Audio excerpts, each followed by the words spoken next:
We've all dreamed of world peace at one time or another. Cynics might say that total uninterrupted peace on a global scale is something that could never be achieved. Wars, crime, unstable political relationships, international tension. As long as human beings have the capacity for these things, they will remain as obstacles standing in the way of world peace. And then there's all the SCPs and dangerous anomalies out there. Just the existence of half of the horrors contained by the SCP Foundation could easily bring about the end of the entire world as we know it, and it's hard to achieve peace when death and destruction could be right around the corner. But what if that wasn't the case? What if there was no end of the world scenario? No evil eldritch god pulling the strings above, and no catastrophe waiting to finally drop? What if the world was just safe? If an existence of perfect peace and harmony still sounds like a pipe dream to you, then perhaps you should join us on a trip into the unknown. A journey into a world where things are so much better than here. Welcome to SCP-6001. Welcome to Avalon. A safer and more peaceful world has always been at least partially the goal of the SCP Foundation, and it is true that without their containment and understanding of anomalous objects, the world would be a far more dangerous place if it wasn't completely destroyed in its entirety. However, there is always more that the Foundation could do with their vast resources to improve the world. There are even SCPs that they have contained whose anomalous abilities could greatly benefit all of mankind, but the organization would hardly ever approve of doing anything like that, right? Well, SCP-6001 is a universe in which that actually happened, or rather something similar happened. Here, the resources of an organization like the Foundation were put to better use, and ultimately created a utopia, a paradise for all, achieving what we referred to at the start of this video, world peace. The entry for SCP-6001 on the SCP Archive opens with an email addressed to us from a member of Foundation personnel called David Caspian that reads, "Hey, sorry, I know it's late, but I just had to share this with someone, and there is no one in the world I'd rather share it with than you. I just had the most incredible day." Then, as the article continues, there are numerous format changes from the standard SCP Foundation entries that we're familiar with. In particular, the type of terminology is vastly altered from what we'd be familiar with. The term SCP is now Phenom.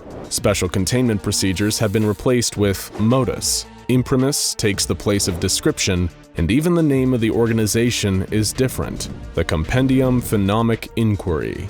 This appears to be a version of the SCP Foundation that exists in some kind of parallel universe or alternate timeline to the Foundation that we know. Phenom 6001 itself is a tiny microscopic singularity, uncovered in the Tokyo of this other universe's Japan. This singularity is linked to another version of Tokyo from another universe, which is referred to as A6K. This universe, A6K, is described by the Compendium as being similar to their own reality, in almost every superficial and surface-level way. It looks the same, contains the same people, the same places, and even the same anomalies. But that is where the similarities end. The A6K universe diverges from this baseline by having a general lack of cooperation among its inhabitants, scientific repression along with heightened paranoia, aggression, and levels of violence. Sound familiar? It should, because A6K's main scientific institution is a group known as the SCP Foundation. That's right, A6K is the Foundation's reality. The Foundation is aware of what it refers to as SCP-6001, but because of the tiny size of the singularity that links their world with that of the Compendium, none of their personnel are able to travel through to that reality. The Compendium states that it is considering unifying with the Foundation, striking up an alliance between universes. However, they both have dramatically different approaches which would likely get in the way of that. The SCP Foundation has always been shrouded in secrecy, never revealing anything to the public, often eliminating or memory wiping anyone who witnesses an anomaly just to keep everything under wraps. Meanwhile, in their universe, the CPI has willingly made its documents and anomalous information available to anyone that asks for it. In the Foundation's reality, the world they were linked to via SCP-6001 was seemingly first discovered when David Caspian, the personnel member we mentioned earlier, hunched over the spot where the singularity was located for almost 5 minutes. He had been doing this for a number of weeks since the Foundation's instruments first detected the existence of the tiny hole connecting A6K with another dimension. David's focus had been so fixated on that spot where SCP-6001 was, that it wasn't until he got back up that he realized he was in a completely different universe. He described tall, rounded skyscrapers unlike the Tokyo of the Foundation's world, gigantic ivy growing up the buildings with leaves the size of cars. The clouds above had been replaced with the clearest blue sky, and clean, fresh air took the place of the stale, polluted environment David had just left. A nearby cat was perched on the same rooftop as David, watching strange, seed-shaped glass constructs floating on the horizon, filled with lush green innards. The cat had a coat of spotted orange, white and brown underneath an actual coat, a violet blazer complete with a white bow under the collar and a black brooch pinned to it, the shape of an eye inside a globe. It even wore a pair of spectacles. The cat Primrose greeted David by name and introduced herself, the pair sharing a brief joke about stepping through the looking glass. Both of them were doctors. In fact, David was the Foundation's head of alt-dimensional research. When he asked Primrose how he had arrived on her side of SCP-6001, she responded by asking if he had heard of something called cross-dimensional test sampling. Of course, David was more than familiar with it. Not only was it a standard procedure for the SCP Foundation, but one that he himself had written.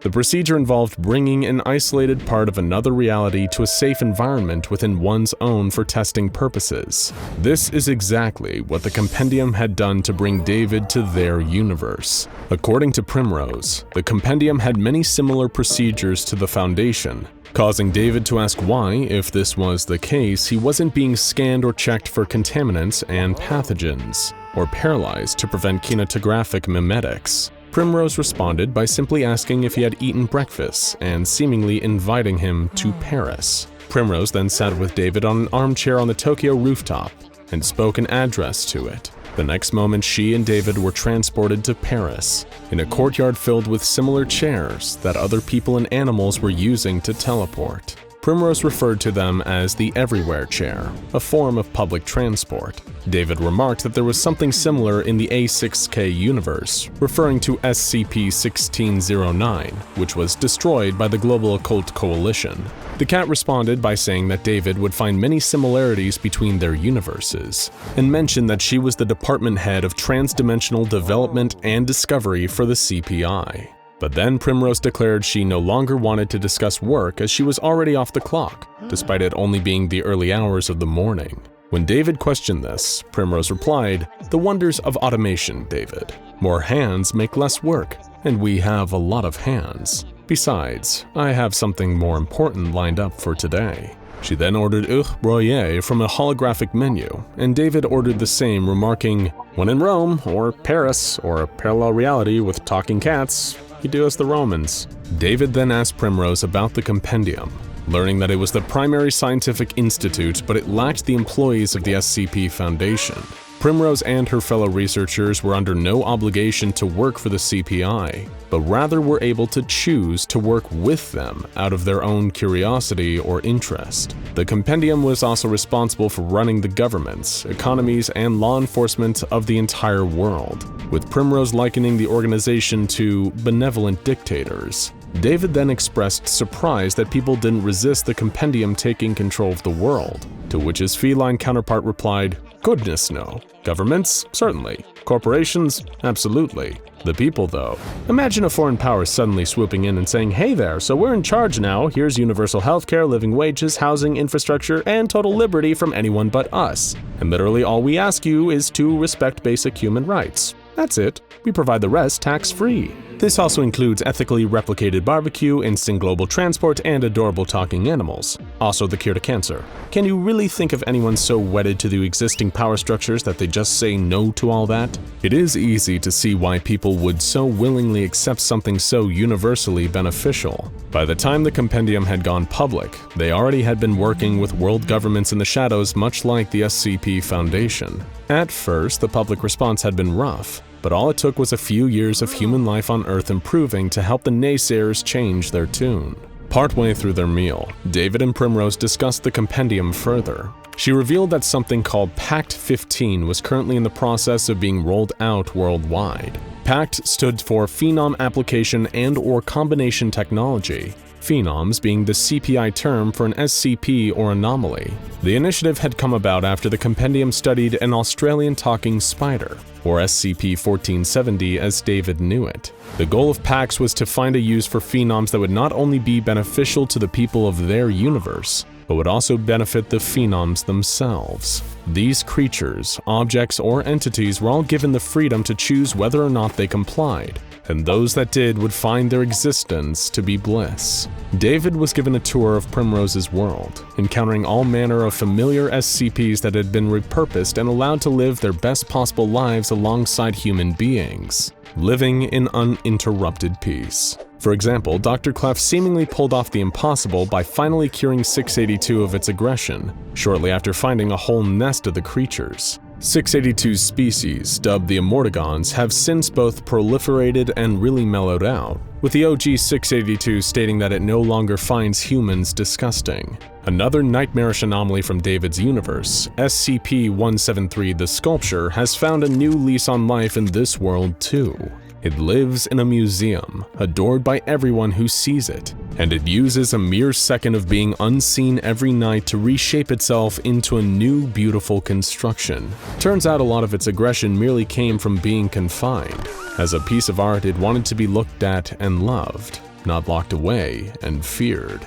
Meanwhile, however, the various groups that formed the Compendium Phenomic Inquiry were casting their votes on what would be done about the residents of Dimension A6K.